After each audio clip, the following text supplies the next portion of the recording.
Get in line for the dopest girl show. The Essence will be holding us down. Get in line. Women running the world. Wednesday 6:30. Let's have a good time. Get in line. Free your mind. Let the music help you celebrate life. Get in line. Keep it real. Get empowered and inspired to feel. And welcome to the Dessence show. Happy Get in Line Wednesday. We're back, and boy, do I have such a star-studded show for you. Handsome man sitting next to me, by the way. I'm trying to control myself. But anyway, happy April. We're welcoming spring, almost to the summer, which I can't wait for. Happy April. There's a lot going on this month that I need you guys to be aware of, so please take note.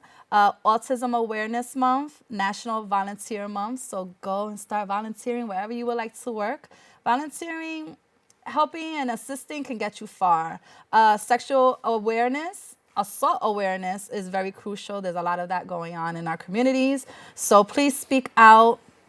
Take the steps to, let's try to end it. Let's just take note of what our surroundings are in our environment.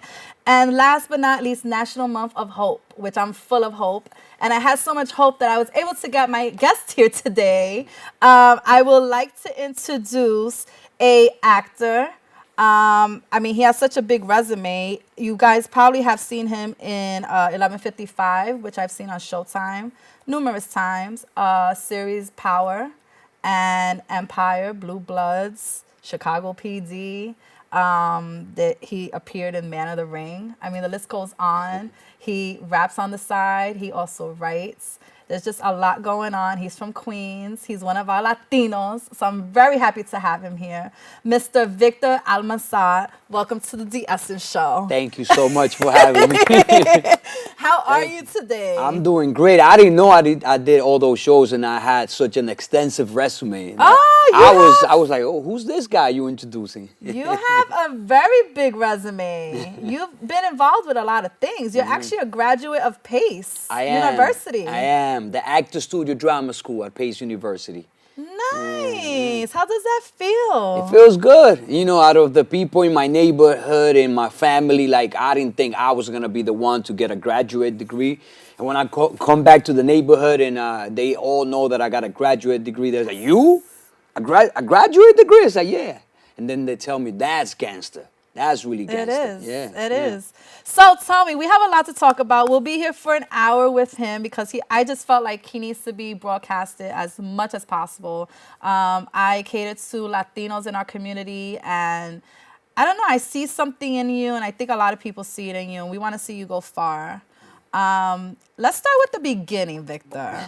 All right. So we're from Dominican Republic, right? Yes. I was born in the Dominican Republic, and I got to Queens, New York when I was 13 years old. Okay. Yes.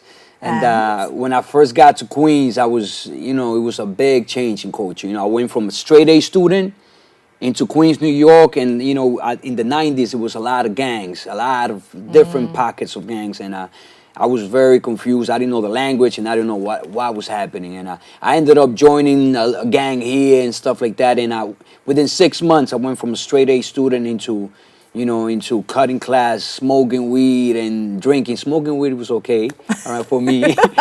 But I went to I started cutting class and not doing that good in school, and joining gangs and fighting almost every day. It was a big shift for me. Yeah, I could imagine. What was the shift? Was it like a cultural shock? What was it that fascinated you about this street life? Well, it wasn't really the street life. Look, I came from a good family, and we got here when I was 13. My parents were used to being with us in the mornings, and we had people in our house throughout the day. As soon as we got to this country, my parents were, they had to work now. They had to leave the house 6, 7 in the morning. They didn't come back home till like 8 at night. Wow. And then in the area that I was in, there was a lot of different gangs. So I'm outside, and the only people that I get to hang out with is my friends. So it was very different. It was and if I didn't join something or try to protect myself, chances are somebody else was gonna get at me. Understood. Yeah. Understood. yeah, what was going on, and that's why I went into from a straight A student into into just messing around. So did we ever get back to the straight A student? Eventually, I got a graduate degree, so That's right. eventually, yeah. But the main thing is environment. Like that's why I'm such a big advocate of environment. Environment shapes who you are. Because how Definitely. does a kid that loves studying gets to this country and because of the neighborhood that he's in, within 6-8 months, he completely falls off. Gets into a lot of trouble. My father had to transfer me to a different school, which happened to have a drama program, which was great. Like took me. It was like kind of like an after school program for me. Okay. So yeah, I'm a big advocate. I go to Rikers Island from time to time and speak to them because environment. you? Yeah. I believe environment is what makes people mess up. It's not really Okay. who they are. Nobody is born with a bad attitude. Okay, so it's kind of being like a product of your environment, and it's Yes. kind of your choice to make the change or not. Exactly. Yes. So when you go to Rikers, what's your criteria with the kids or with the grown men? Yeah. Are you with kids or grown men? I've been with a younger population and then also with the older population. Okay. And the way it started is because after I did a few TV shows, one of the company that I used to do youth theater with, they also hired me at one point as an actor teacher. So once I went into my career full blown, they called me up and they said, listen, we're doing a program that goes into Rikers Island. Would you like to speak to them about your path and the things that you did and how you got out of it and kind of speak about like how you turn your passion into success, which is amazing to see those kids at the beginning. They're very guarded, so they look at you like they don't want to hear you. Yep. And then at some point, they start opening up and they go forward and like start listening to what you're saying because they connect, and you relate with them. And it's good to see them and getting inspired, saying like, oh, I used to like to write, I used to like to to act too, or I used to like to draw and everything. So I let them know, look, if you want to do something, you could really do it. All you have to do is make that shift and really believe in yourself. So it makes me feel good to talk to them because I see myself in them. Oh, okay. And they have a lot of time to utilize to perfect their craft. Exactly, yeah. Because, like I said, there is hope at the end of the day, to make the change. A lot of them go in and they go right back. They come out and they go right back in. So to empower them and to educate them, that's a beautiful thing because maybe you didn't have that when you were growing up from someone. Yeah. How do they take liking to you because you're so relatable? At the beginning, like I said, they're very guarded because they don't know. And then when I say, oh, yeah, I've been in this and this, yeah, I've seen you. Because Empire goes into Rikers. Power, they can show it because it's too violent. But okay. Empire, there's no cursing and stuff like that. So it's mostly about music. So they've seen that show. So all of them like, oh, this is the guy from Empire. You kidnapped Hakeem.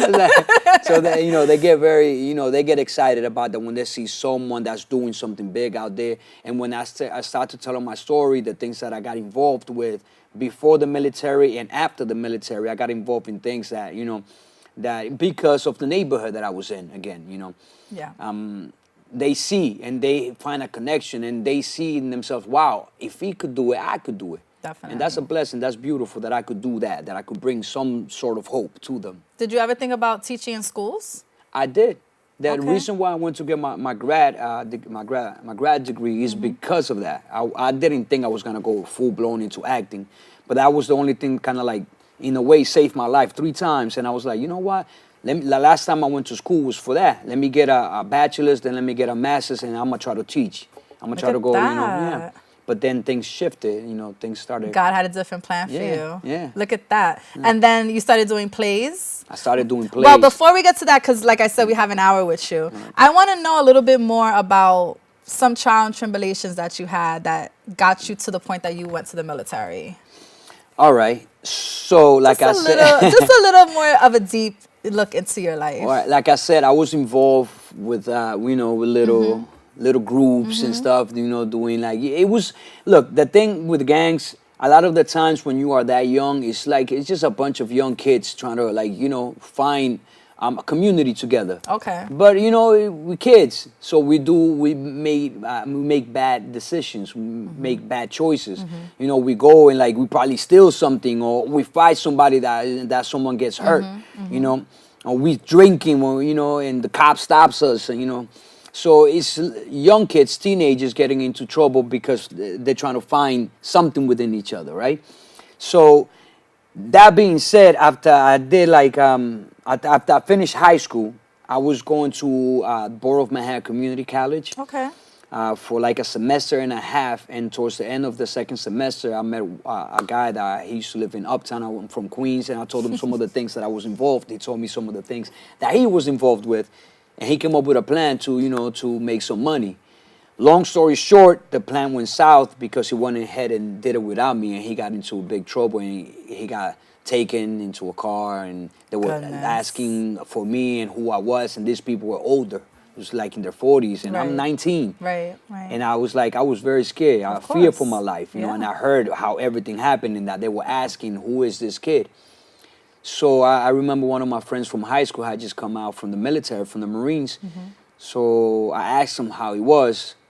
So, can I talk to your recruiter? He said, yeah. So I met his recruiter on a Friday. I did Christmas with my family. By next Friday, I was gone. Wow, that was fast. I missed New Year's and everything. Ouch. Yeah. He had me pass the drug test. He had me. I shouldn't say this, but he helped me pass the drug test. He helped me pass the pulley program, all of that. Like I didn't have to do none of it. I just needed to get out of here, and he helped me out. So that's when you went to the military. Yes. And how many years did you serve there? I did 4 years active and 4 years inactive. Okay. So I got out of New York to get out of trouble, right? Yeah. So when I got to New York, to the military, within a year of being in the military, 9/11 happened in 2001. Right. And then we went to do, like in 2003, we went on a deployment, and we went to do a lot of NATO missions in Kosovo, Macedonia, Saudi Arabia, Africa, all these places doing NATO missions. And then eventually the war in Iraq started, you know.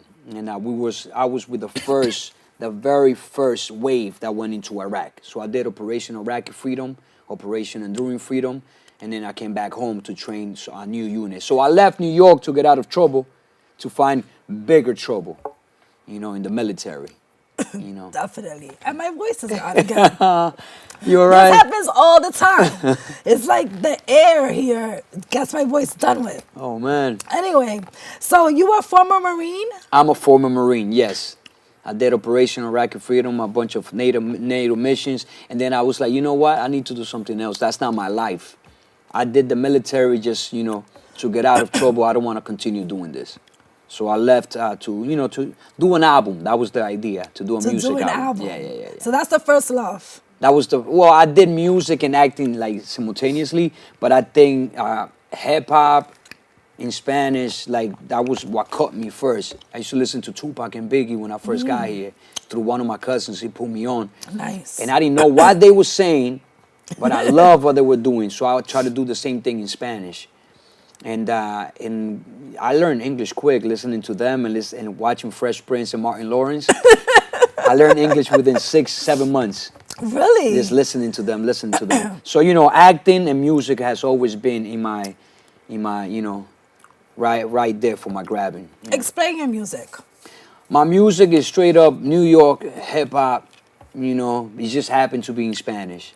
You know, because like I said, I got to this country when I was 13, and I didn't know how to do that in English, and I didn't feel confident doing it in English. So I started writing in Spanish. So it became a thing, and in school, people wanted to hear me rap. People would give me beats, and I'll start rapping. I love it. And I started doing talent shows. People wanted to battle me. I battled a bunch of people in my school. And if it wasn't for that situation that happened, that I had to join the military or to get out of New York, I probably would have pursued music really hard. Was the military a good experience? It was like For this you anyway? for me. Like this is the thing. Wherever I'm at, like it's who I am, what I bring to the situation. You know, so wherever environment I was in, I try to be me. You know, I know it affected me. I know the military affected me because when I got out, well, the transitioning program, first of all, from the military back to the civilian life, what they call civilian life. That's an adjustment alone. Yeah, and it's not a good transition. They don't have a good transitioning program. So I lived for 4 years taking orders and doing all this stuff and watching my back and going to war and going to missions and all this stuff. And then all of a sudden it's like, okay, bye-bye, go back home.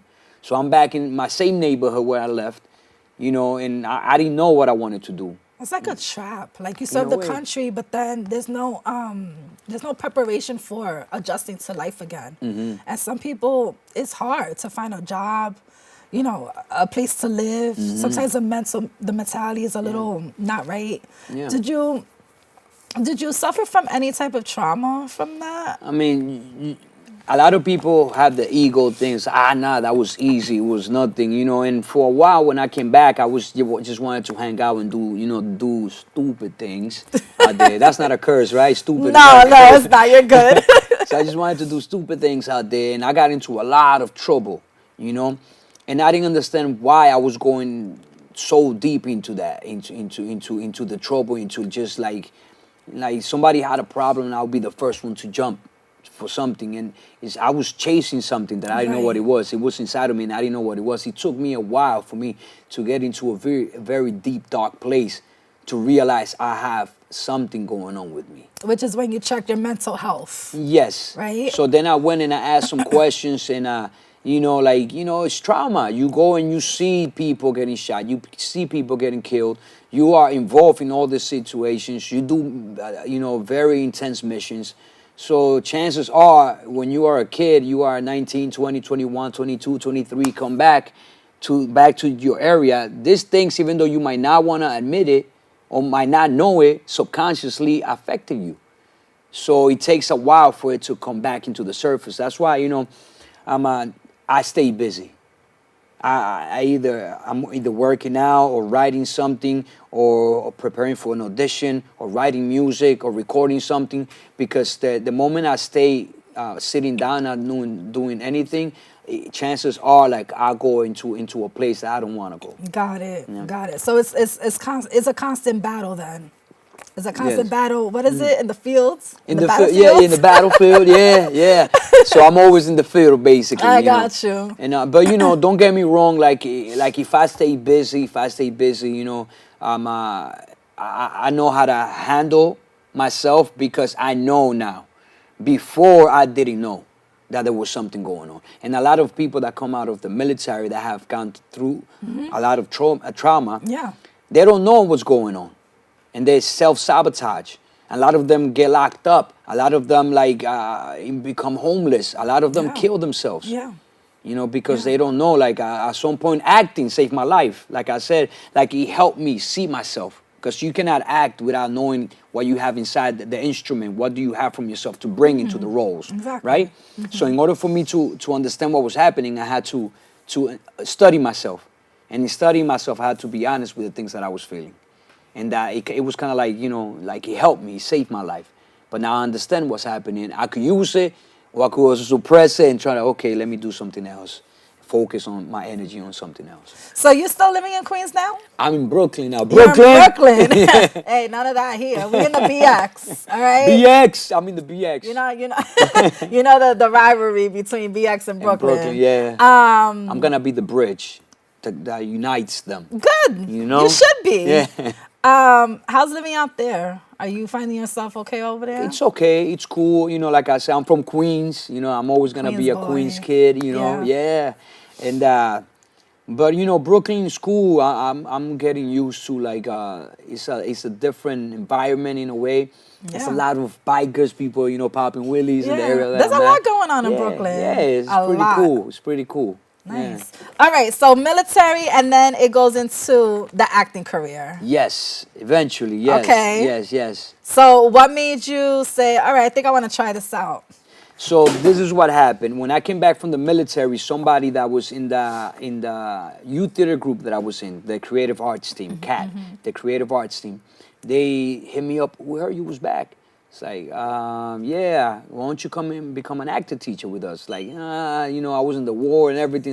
It's like riding a bike, you never forget. So I was like, I'll try it. So I went and auditioned for it. They gave me the job. It was part-time.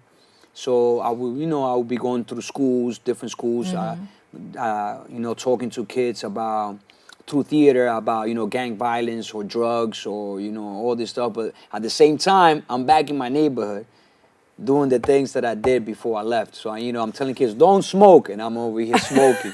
Don't fight. I'm over here fighting. Not nice. Yeah. Tú estás malo. Yeah, man.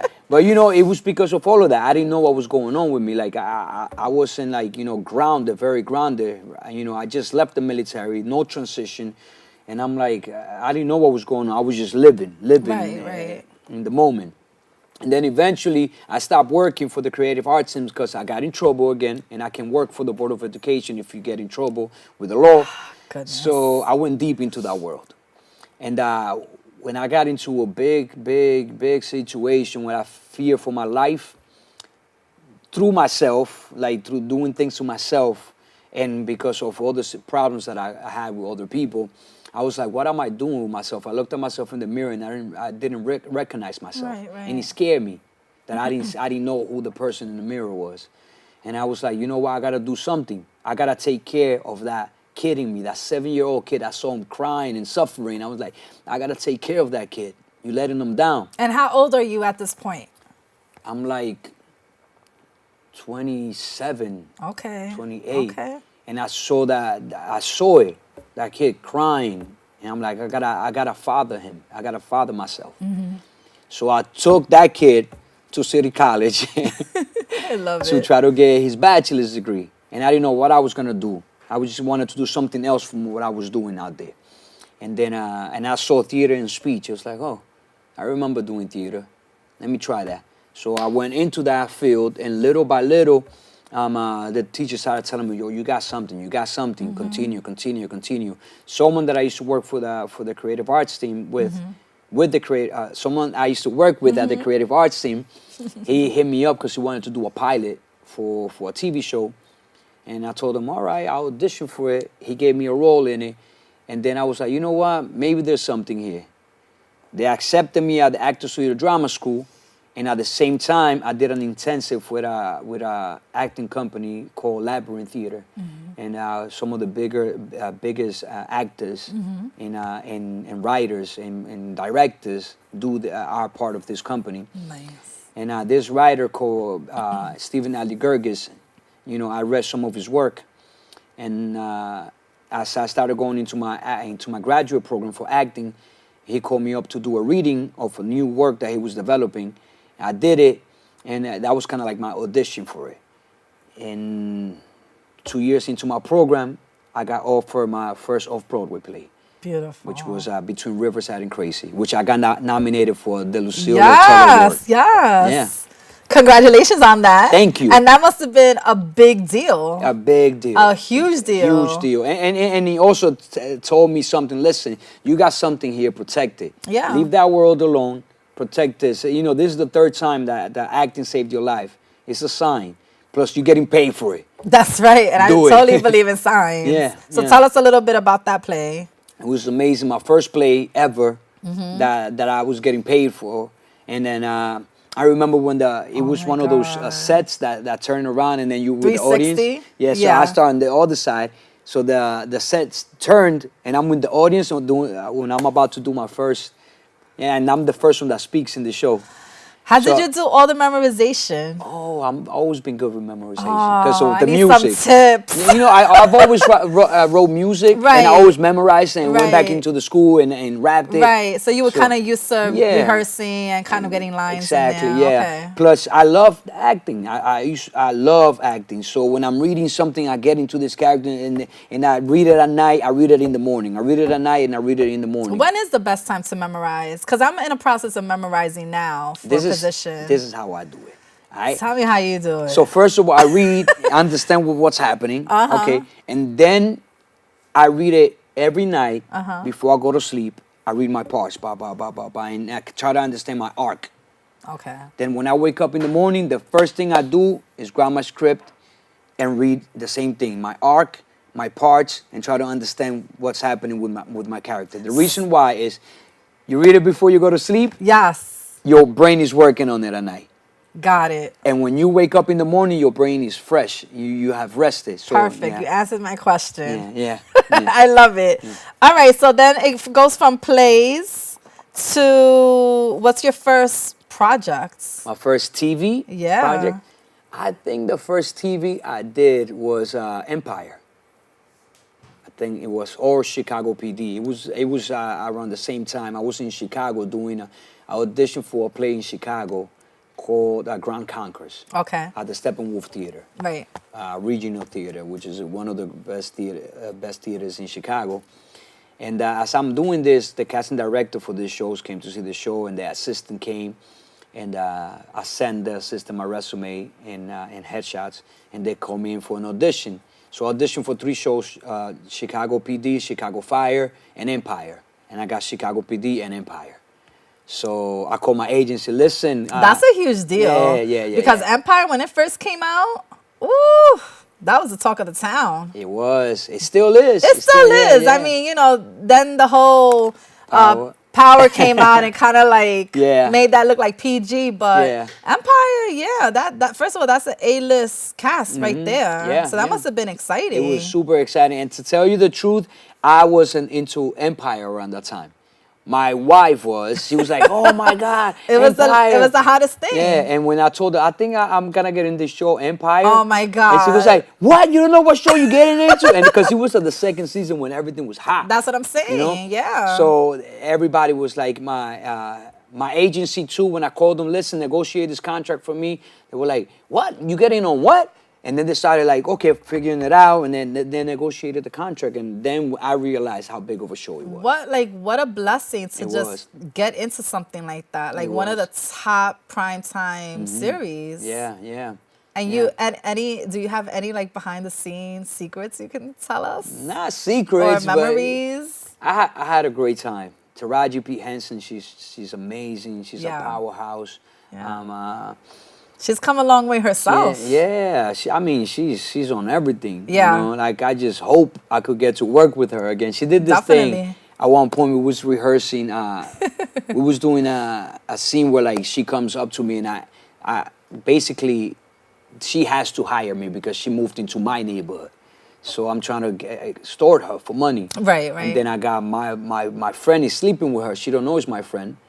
And he's sleeping with her, and he convinced her to hire me as a security guard. But I had kidnapped her son. Oh, wow. Right? Before. So then when we were about to do the deal, she comes and she pulls out a gun and she puts it on my forehead. And she calls me the B word. Okay. I don't know if we got it. We got it. But then she did this thing when she had the gun on my face, and she was like afraid for her son, but at the same time so angry for what I did. Yeah. That she was talking to me angry, and then like tears of fear and anger at the same time. I don't know what she was doing. All I know that I was thinking, wow, I need to stop and give this woman a hug. I want to stop in my head as I'm acting. I'm like, she got really emotional with the character. She's really good. She's wow. Really good. She's really, really good. Yeah. Wow. We're going to take a quick break, and we're going to go to the video. I have a little insert from that scene that you're kind of dealing with Cookie. All right. Is she like Cookie all the time? She's a tough person. She is a tough person. Yeah, you know, what you see is what you get. I mean, she's not Cookie. Yeah. She's Taraji P. Henson, but she's a very strong woman. She has no problem telling you how she feels. Yeah, she does have that type of character. Yeah. All right, we'll be right back. Check out this little scene from Empire right here on the Dessence Show.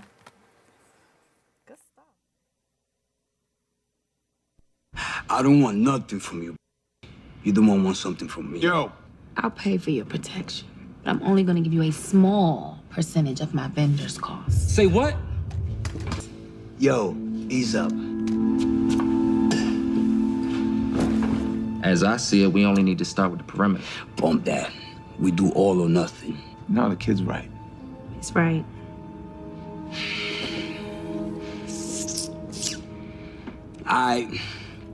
That'll be reflected in my fee. But I still take 15 off the top. And there you have it. You just saw a little insert from Empire with Victor. He's my guest today, and we're just talking about his upbringing, being from DR, going into Queens, and then Brooklyn, and how he went from a little bit of trouble, being a little trouble kid in Queens, raising a little chaos. I have to tell you to get in line with that one. So where we are now. I want to ask you a question about Latinos in film. And I actually want to ask another guest this as well. Why are we why are we so typecasted? And why do we accept that? I know. I mean, it's like, honestly, Right? the way I feel is that we're not making the shots, the big shots. That we're not making the big No, shots? we're And why not. is that? Because, it's basically, I think it's a medium that is, predominantly white. You know what I'm saying? So now there's a big shift happening where, there's a lot of black people being represented, which is amazing. It's great that things are shifting towards that direction. I think there needs to be a bigger shift also with Latinos making their own projects and trying make own their own production companies and doing a Yeah. lot of films themselves. Yeah. And putting the work out there so they could tell their own stories. Like, we need to tell our stories. And when somebody else tell your story, chances are they're gonna give you those roles, the typecast roles. The girl that cleans, or the Yeah. thug that's outside, or the bodega guy. Those are the roles you are gonna get unless you are, in the forefront and try to push for for your own projects. So bring me into 11:55. Yes. Which was my debut to you, because my mom was watching this movie on Showtime. She's like, "Oh my God!" She was ecstatic at the end. "Oh my God! I've been watching this movie for like 2 hours, and like she couldn't even talk to me. She was like, wait, I don't want to miss the ending. I want to see what happens. And I hope he doesn't get killed." And she's going crazy. She's like, "I don't know if he's Dominican or Puerto Rican, but he's good looking. I just love the movie." And I'm just, okay. You need to check it out. I said, okay. So I watched it and I actually enjoyed it. You liked it? I actually enjoyed Nice. it. It has a lot of different familiar faces in there. Even John Leguizamo makes an appearance there in a few scenes, actually. Yeah. And how was that?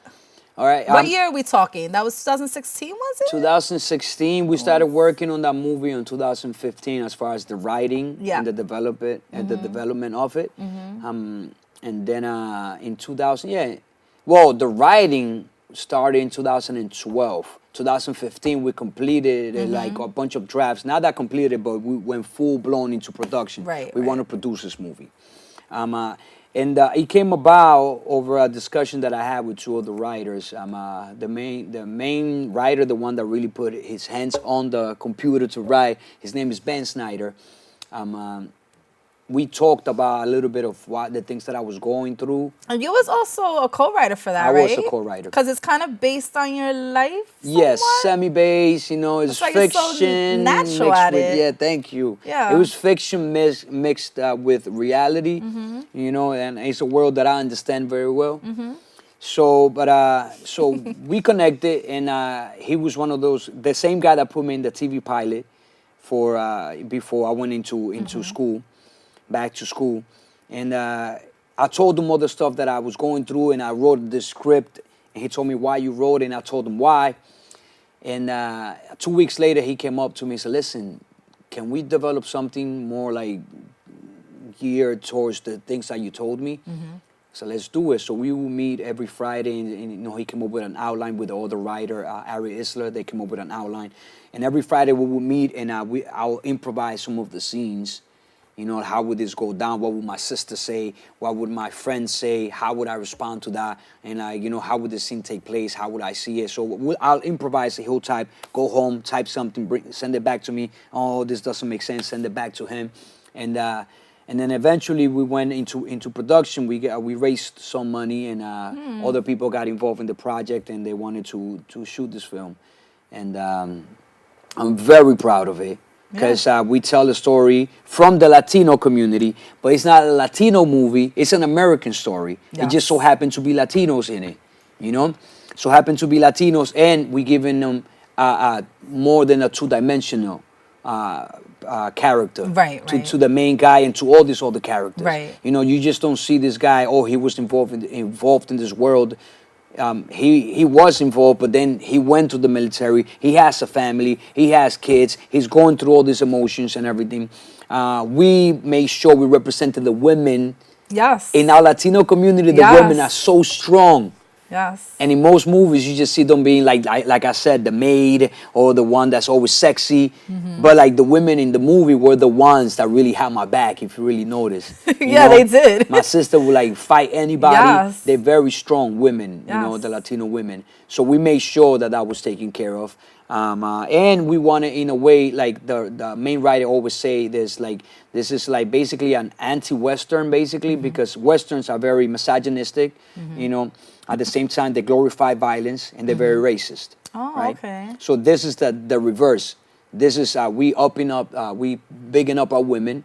We trying to end the cycle of violence. If you saw the movie, Yes. and at the same time, it's not racist. It's not a racist movie. We make sure we talk about, it's from the Latino perspective in an American story, and it's a diverse cast, very diverse. Well, we're gonna show a little trailer so you guys can see what we're talking about, and please check it out on Showtime. Is it still? Well, we'll It's get to on that. Showtime, It's yeah. Showtime. Yeah. We'll get to that in a second. We'll be right back on the Dessence Show.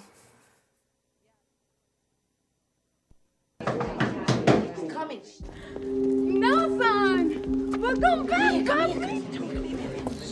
It's supposed to be a surprise. Okay, I'll see you inside.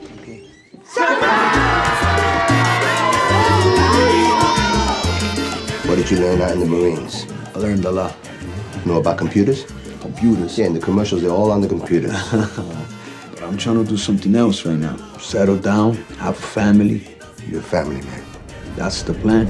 Yo. Nikki Quinn knows you back. He won't pay back for that shit we did to his brother. I don't like this. It's just a couple days.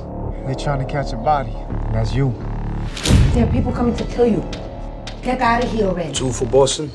Well, you say you was gone. I didn't.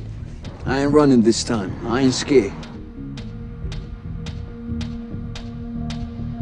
Now, there's something. If someone's trying to hurt you, we need to call the police. He doesn't need the cops, he needs soldiers. You're soldiers, right? Come on, that's all we know how to do in this world is be soldiers. Come on, let's step up. Oh, you think Rambo now? Ain't none of you bulletproof. None. Hey, we're gonna have that life together, I promise, right? I would love to just draw on your face right now. They're gonna kill you, Nelly. This is gonna happen for real. Ain't nothing gonna stop it. And that was just a little sneak peek of the film 11:55, starring Victor Yes. Almanzar. Yes. What's the 11:55 about? Well, 11:55 is about this man that comes back. It starts. He's coming back from the military, and the day that he's back, he wants to start a family with his girlfriend and everything. But the day that he's back, he hears news that the brother of a guy that he hurt is coming to kill him. Before 12 a.m. Yeah, his bus gets here at 11:55 to the town. I recall that. Yeah, so he has to deal with this situation. So most of the movie takes place on that day. So how does he handle the situation? Does he go back to who he was, or does he, face it? Yeah. Y'all gotta tune in. It's a good movie. I enjoyed it very much, and I'm really happy to have you here. You're natural. Thank you. Now you go into Power, Yes. which is like fascination. Yes. I freaking love that show. I'm waiting for, what are we, season 7 now? Season 6. Season It's about- 6. It seems forever. Why does it take so long to put the series together? I mean, there's a lot of shooting, a lot of different locations. A lot of shooting, right? Yeah. No pun intended. Exactly, yeah. You were in season 5, correct? I was in season 5. All right, yeah. give us a little background about your character, because you play a very important character in Yes. the storyline. Yes. Well, I'm the brother of my cousin got killed in the season before, and in the next season I adopted the organization. Right. And but my character is very young and like green behind the ears, a little wet behind the ears. That's the expression. But he wants to take over, and this is his organization now. But when someone is so hungry, Yeah. but doesn't have the experience, there's a lot of, that's a bad combination. So he made mistakes, people watched this season already, right? So Yeah, season 5 is all right. done. So he capped out to something that he didn't do. Like he said, I did something that he didn't do. Which Why, you didn't want to give no spoilers? I didn't want to get them away for people that haven't seen Well, it. too bad. So- They need to get in line and hurry up and watch it. So my character said, yeah, I killed somebody that he didn't kill. Dre and his people killed him. But they got me Dre. into the whole thing, into the whole business with them. And eventually, because I'm so young and I'm making these mistakes, the detectives, you know, they came up on me and they arrested me and they questioned me and I ended up snitching. And then that was a big mistake. In any TV show like Power, if you snitch, you know where you're going, right? Oh, yeah. So I got burned alive eventually. And what was the character you played there? Arturo. And he was with who? Arturo Magdaleno. He was part of Los Toros Locos. By the way, I did my own stunt, the burning stunt. Did you? I did it myself, yeah. How did that work out? It worked out. Obviously, you're here. It was real fire and everything, and they have this thing under your clothes, this solution and stuff like that. But you know, it was real fire. They put a little bit of something here, and here. Oh, wow. And I had a little pocket of hair that I could breathe. And I asked those questions, can I breathe? And they lit it up. That must have And been then fun. it was very fun. I got it recording my phone, so whenever we're done, you know, I can That's show so them to cool. you. Exclusive back scenes. yeah. How was it working with 50? Because a lot of people are interested to know. It was great. I didn't get to work with him. I got to work with Rotimi. Oh, You I know, he love plays him. Dre in the show. Yeah, he's a great actor. He's a great singer, too. Yeah, great singer too. Real cool person, down to earth. You know, I got to work with him most of the time. Okay. 50, I met him twice. I said what's up to him. You know, I was like, oh, this is. I almost cursed there. Oh, he's right here. So I made sure I gave him a pound, and I said something to him. I don't remember what it was. And then I saw him again doing one of the readings and at the opening party. And pretty cool guy, pretty down to earth. He's not super guarded. He's just huge, He's right? very big. He's like 3. You said he eats you like for breakfast? Yeah, he's like 3 of me. He's like, oh, what am I gonna have for breakfast? Let me have a Victor. He's big, huge person. I could imagine. Yeah, Where do you see the series going? Like with Dre in this next season? Do you have any? Sure, because they do It's just so so good messy. with the writing. They do so Yeah. good. You don't know where he's going. I didn't think they were gonna kill Kanan, you know, in the last season. Right. But you know, it's unexpected. That's why he's doing so well. Yeah, it's the writing's incredible and it's very creative and it does take you for a lot of turns. Talk to me really quickly about this play that you were doing, The Man in the Ring. Man in the Ring. Yeah, it's kind of a different character for you. It is a different character for me. How do we get to do that? I played the lover of a boxer in the 1960s. His name is Emil Griffith. Okay. He's bisexual. He was bisexual.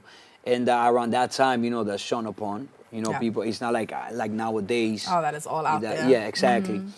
But he was very, you know, like vocal about it. You know, like not vocal, but he would go to the clubs and he would do whatever he wanted to do. So I played this character named Luis, and which is his partner, lover. And he goes through his story about how he got into boxing, how we met, how he had his wife, and you know, dealing with the boxing aspect of it, losing his memory, and dealing with the rejection of himself. You know, it's a very good play, very different than any of the characters that I have done. Yeah, so how do we internally get involved with that? With that play, With that character? with that internally, Yeah. so I mean, it's a different preference than what you It prefer, is. right? In real Exactly. life? Yeah. Okay. So I had to ask questions about myself. I had to ask tough questions about, like, you know, kissing another man, and like how is that, and like why am I afraid to do that? So I had to ask those hard questions. You know, why don't I want to kiss a man? Is it because like I'm afraid that I will feel something? Am I afraid that I might say like, oh, am I gay now? Very honest. Like, so I had to ask those questions, Yeah. you know, and then. So you were basically open for whatever your heart was telling you at that moment, right? When I went through it, I asked those questions. Why, you know, because things come up. You know, I'm Right. about to do a scene with another man. Like, you know, why is it something that's holding me back? Why and why? What is it? So I asked those questions. Once I asked those questions, I never answered them. What I did was like, okay, now let me work on the scene. And then we did our thing. We kissed. I was like, oh, I'm still Victor. Nothing changed. Yeah, It's just me. It's yeah, who I am. yeah. But now, then the harder work has to come in, because now I have. What do I love in this man? You know. So now I have to do the work. You know, like okay. Now you have to become your character. Yes. So now Okay. I'm in a relationship with this man. What are the things in this man that I love? You know, what are the similarities in people in my life that I love? It's like a parental Okay. love. It's Right. like a brotherly love that I could use. What can I use? You know, and then after a while, it becomes just it's just a relationship. It's just a friendship in a way. Is you it know? something you would do again? You know, Will I Smith don't- did that too in his Yeah, beginnings. at the beginning, There's a few yeah. people who've done that. Yeah. I think I would do it again. You know, I have my limitations. I have my boundaries. Which are? I mean, What's your limitation? like I don't think I would do. A love scene. Sex scene. I don't know right now. Like you Okay. see, like I ask those questions. Then like right now, I don't see myself doing that. But But when that money presents itself. it's not about the money. It's about where I'm at in life. Where Okay. I'm at myself. Because it's a play. The play wasn't like, oh, you're gonna get $1 million to kiss Right, another man. You know. right, And I remember the right. talks in the barbershop. If Michael Jackson was to kiss you, like, would you do it for $1 million? Nah. $2 million? Nah. Yeah. 3 million? Like 3 million? Ah. And now we're here talking Yeah, about the it play. wasn't about the money. It's about like, what is it? It's about people, like who they are. Like what it's like being this man. And and these people have love. These people have connection. Why don't I want to play somebody that has right. his heart Right, on the right. line for someone else? Right. So it's about, if it makes sense, I'll probably do something if it makes sense, But if somebody just wants to see me naked and grabbing someone just Yeah. because it's exciting, I don't think I'll do it for that. If it makes sense, So aside from all the acting, Mm-hmm. because we're gonna round this up soon, in a few minutes, we do rap on the side. I We're an do artist rap. on the side. I do rap, yes. And the hood is there. Yes. And it's the there. Latinos there, and I Yes, love it. yes. And it's English and Spanish. Mostly Spanish. I rap mostly Spanish, yeah. What's he about? Who? Your Me? artist, yeah. My artist, As an artist. Cazike. Yeah. That's my rap name, Cazike. Cacite. Cazike. Cacique. Yeah, I'm Okay. Cazike is I spell it different than Cazike means chief of a tribe, And I'm Okay. from the Caribbean, Tainos. Yes. I feel like I'm a leader for my people. Yeah, So you I are. switched up the letters instead of CAQU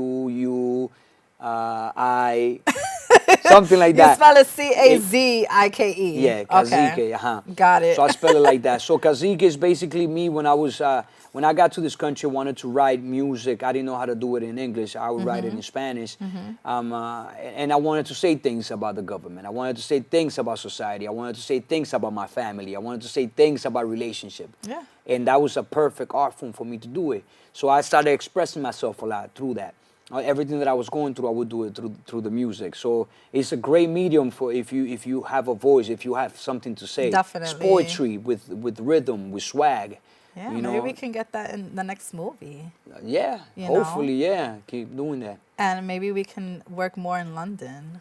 In London, I Right? would love to work in London, yeah. Because we did that already, right? Yeah. Once? Yeah, I was in London before, yeah. Yeah, when I was in the youth theater group, I did some acting over there. And we're also a new daddy. I'm also a new daddy, yeah. My son's name is Taino, by the way. I love that. Everything comes together. Is he a good baby? He's an amazing baby. I have 4 kids. Oh, do you? Yeah, I collect them.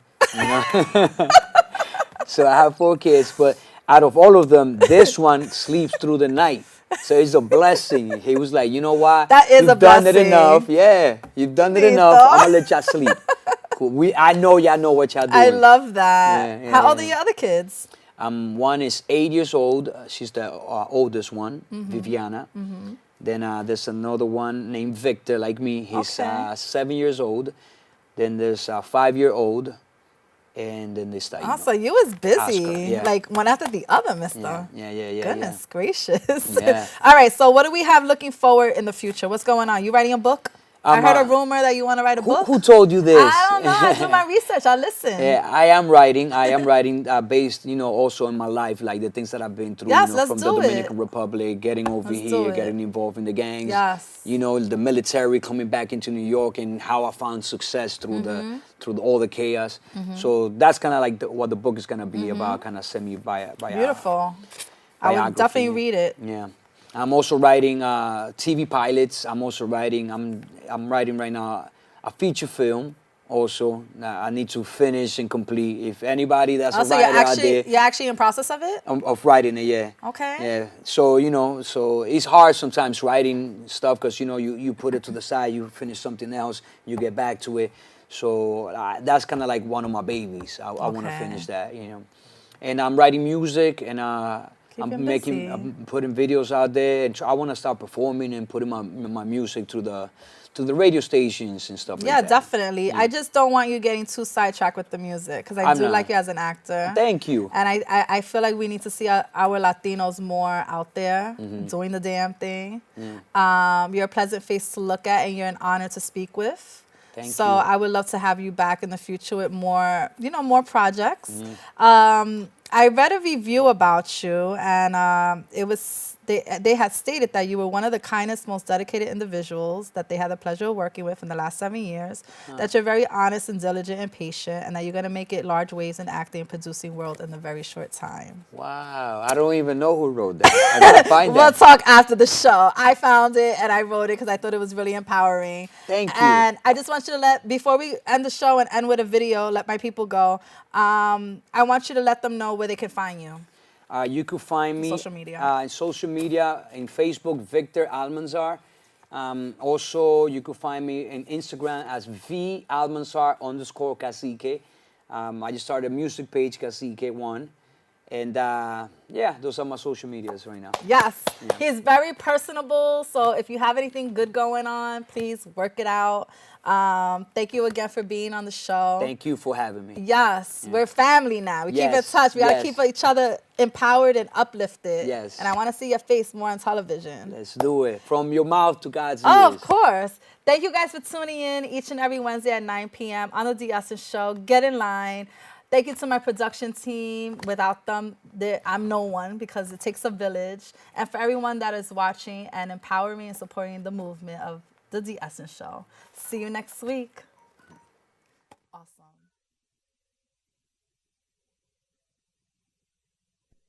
Oye, loco. What's up? Yeah, dame el beat para que tú veas, loco, que yo le meto duro. Right. Yeah, I do it. This is for Trump. Donald Trump. Trompeta, papi. Here we go. Donald Trump, you should jump. Take a dump down your throat. Go ahead, swallow that. Better than the caca, you are black. Te dije, loco, que yo le meto duro, You loco. funny, man. Strongy all the time. Me voy a poner en serio con esta revolución. Yeah, let my people go. Tú no quieres que secuestre a todos los hijos de Trump. So let my people go. If Jesus was alive, he'd probably be locked up. Let my people go. Cause you know they call them rebels, yeah, they call them thugs. Let my people go. Me introduzco por medio del hip hop, won't stop, lo llevo dentro y los nuevos tiempos espero con un deseo de que esto llegue lejos, ver progreso, a ver si un día de esto puedo como un cacique sublevado contra un gobierno que lo tiene atrapado, partir los lazos que lo tienen amarrado, librar los presos, pelear en un terreno que le dé ventaja al pueblo, a ver si es bueno, vamos a cambiar de puesto, atrapado en el guero no se ven mucho los sueños, por naturaleza se lleva una fuerza de aprendí a pelear contra viento y marea. Por eso la tarea dura de la calle, vender por cantidades, creando criminales. No le temen a nadie, pa' eso crean cárceles. No salen adelante atrapando animales entre barras y lavándoles. La mente de baba, levanta la cara, mira lo que pasa. Si solo en Dios creemos, Él sabrá juzgar las razas. Estoy harto de mentira, déjenme vivir la vida, contando lo que digo en medio de caligrafía fina. Disciplina mental, esto de hablar hip hop, desarrolla tu cerebro. Comprame un nuevo texto vía Cielo 101. Let my people go. Let my people go. Let my people go. Voy a poner en serio con esta revolución. Yeah, let my people go. Tú no quieres que secuestre a todos los hijos de Trump. So let my people go. If Jesus was alive, he'd probably be locked up. Let my people go. Cause you know they call them rebels, yeah, they call them thugs. Let my people go. Yo, te voy a decir algo, loco. You know, I'm a little bit disappointed because now Trump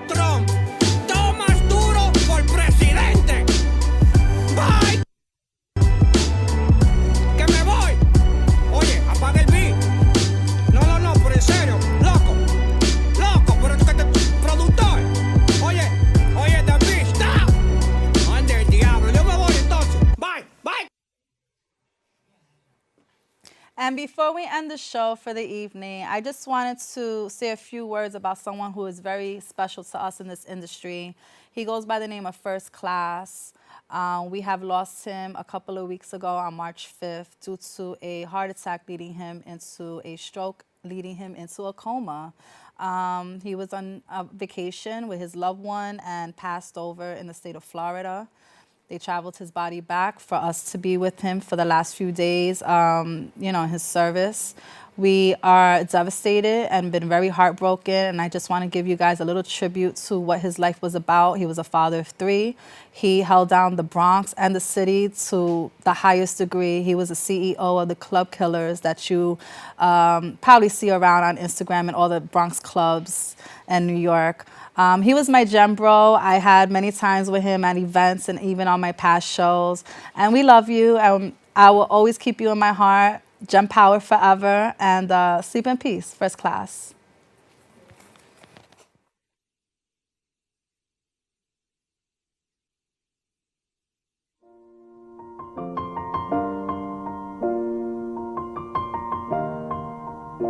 It's been a long day without you, my friend, and I'll tell you all about it when I see you again. We've come a long way from where we began. Oh, I'll tell you all about it when I see you again. When I see you again. DJ First Class, a young kid growing up in the South Bronx who had an ear for music. He was influenced by such DJs as Grandmaster Flash, Red Alert, Funkmaster Flex, and DJ AM.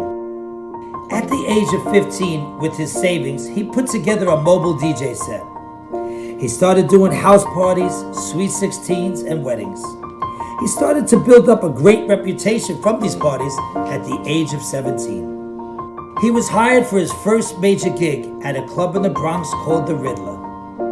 His skills on the turntable and his program of playing the best music to keep the dance floor moving made him one of the most sought-after DJs in the Bronx nightclub scene. He also possessed the talent to control a crowd vocally as a crowd motivator. As one of the co-founders of the Club Killers, one of the most popular DJ crews in New York City, he was taking his DJ popularity to a new level. He has played in every major club or venue in the Bronx. Clubs such as Don Coqui, Coconuts, Mi Gente, Side Streets, Evo Lounge, Club 718, Mimosa, and Split Rock. In the mid-2000s, he formed a relationship with Fever Records and was showcased at some of the biggest events in New York, such as Resorts Casino, Copacabana, Lehman Theater, and Salsa Con Fuego. With his love for his community, he donated his DJ skills to many charity events, one of them being the Eric Roman Memorial Foundation. First Class was a father of 3, grandfather, and a loving son. He has left us at a young age of only 42, but his memory and love of music will never leave us at all.